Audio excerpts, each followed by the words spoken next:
Try harder, read more, set your goals, and go for it. Here's the next attitude disease. Overcaution.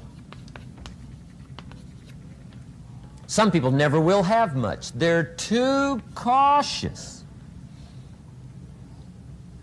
Now, you can also be too reckless, but you can also be too cautious. This is called the timid approach to life. And my caution was always the risk. Risk used to drive me right up the wall. I used to say, what if this happens? It's called the language of the poor. What if this happens? And on top of that, if this was to happen, look at the fix I'd be in. I better not try. I could always ace myself out. Then I'll tell you what changed my whole life when I finally discovered it's all risky. The minute you were born, it got risky. If you think trying is risky, wait till they hand you the bill for not trying. If you think investing is risky, wait till you get the tab for not investing. See, it's all risky. Getting married is risky. Having children is risky. Going into business is risky. Investing your money is risky. It's all risky. I'll tell you how risky life is. You're not going to get out alive. That's risky. The Englishman says, well, if that's the way it's going to work out, let's give it a go. Right, that's what it's for. Give it a go. Somebody says, yeah, but I'm looking for safety and security. Fine, then huddle in a corner. We'll cover you with a sheet, bring you 3 meals a day.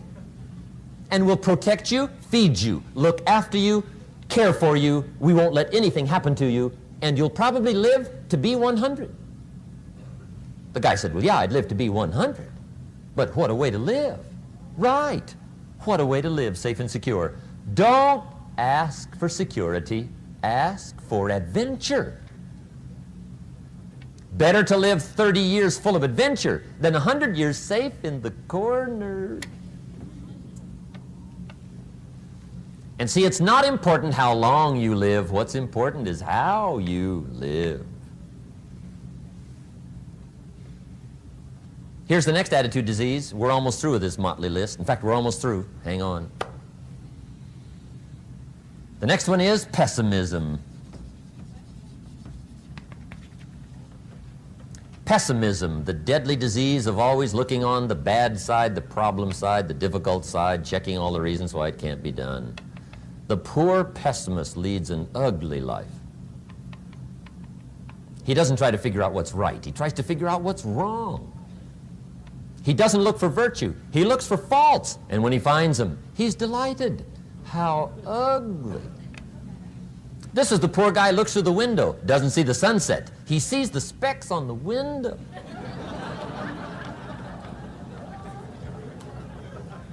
And this is the poor guy, right, who rushes up, takes such leave of his senses. This guy rushes up and he says, I've got 5 good reasons why it won't work. He's so dumb he doesn't know all he needs 1. He's got 5.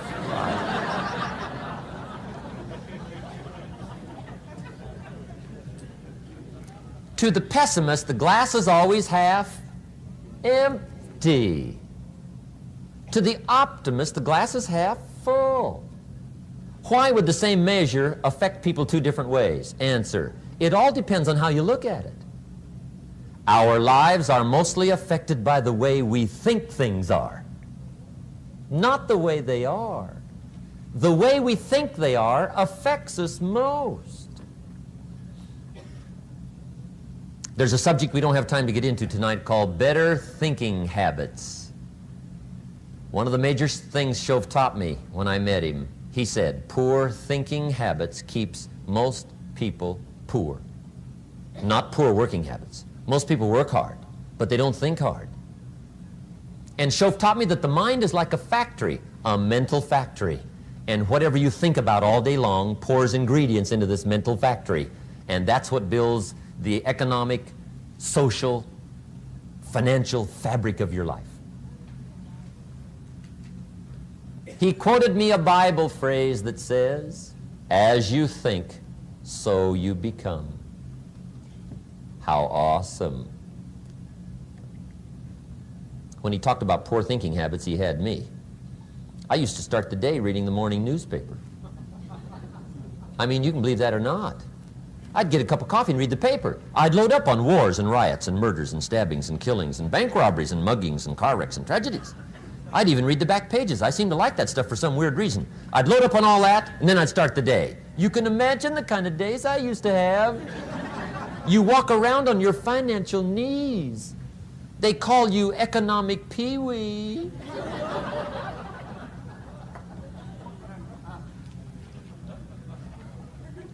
The guy says, I want to be a great leader. Wonderful. The first thing we do is follow him to his house. When we get there, we walk in and check his library, number one. Somebody says, well, why check his library? The reason is because what a man reads pours massive ingredients into his mental factory, and the fabric of his life is built from those ingredients. You would not believe what some people have got in their house to read. You would not believe. One of the best dressed up words I know for a lot of it is trash. Can you imagine dumping a barrel of trash into this mental factory every day and coming out with a rich, dynamic, positive life? It can't be done. You might as well try making a cake with cement. The kids back in Danbury, Connecticut, high school, they're asking me questions one day. I'm talking to the kids. Kids got good questions these days. One of them said to me, Mr. Rohn, how do you build the good life? I said, it's simple. It's not easy, but it's simple. Here's how you build anything. Select the right ingredients, keep out the wrong ingredients, and it starts with thought. Everything starts with thought. So you must be wise and careful what you think about, because that starts everything. You got to be wise and careful. I asked the kids, what would happen if somebody dropped sugar in my coffee? They said, well, you'd be okay. I said, what if somebody dropped strychnine in my coffee? They said, well, you'd be dead. I said, correct. Lesson one, life is both sugar and strychnine. You gotta be careful. I said, what if my worst enemy drops in the sugar? They said, will you be okay? I said, what if my best friend, even by accident, drops in the strychnine? They said, well, you'd be dead. I said, correct. Lesson two, watch your coffee.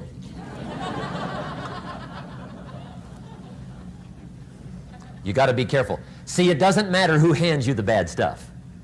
It doesn't matter where you get the bad stuff. It'll still do its damage on your bank account, wherever you get it. Mr. Schoaf gave me one of the greatest phrases when I first met him when he said, Jim, every day stand guard at the door of your mind. How important. Stand guard at the door of your mind. And you decide what goes into your mental factory. Don't let anybody just dump anything they want to in your mental factory, because you've got to live with the results. Okay, here's the last disease, and we're through with this list. In fact, we're almost through. Hang on. The last subject is very brief. The last disease, but this one is deadly. Engage in this one, indulge in it even slightly, and you might as well forget the future, because it's going to forget you. Complaining, crying, whining, griping, a Bible word called murmuring. See, that'll ace your future. Spend 5 minutes complaining, and you have wasted 5. And you may have begun what's known as economic cancer of the bone. Surely they will soon haul you off into a financial desert and there let you choke on the dust of your own regret. I hope I said that well, so you won't forget. It's a deadly disease. If you don't think it's bad, ask the children of Israel of Old Testament fame. Typical of us all, their story just happened to get in the book. Story says, children of Israel were slaves. God performed a series of dazzling miracles and got them out. And now they're heading for the promised land. Remember the story? Heading for the promised land. Tragedy of the story, they never got there. Reason, from day one, they started to complain. They griped about the water. They griped about the weather.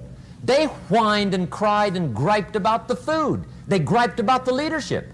They whined and cried because it was too far, too cold, too hot, too difficult, too miserable. I mean, they whined and cried for years. Finally, God said, I've had it, trip canceled. Or something like that. The story says they died in the desert, never got to the promised land. Which I think means two things. Indulge in this long enough, you get your future canceled. And I guess it also means even God himself can only take so much.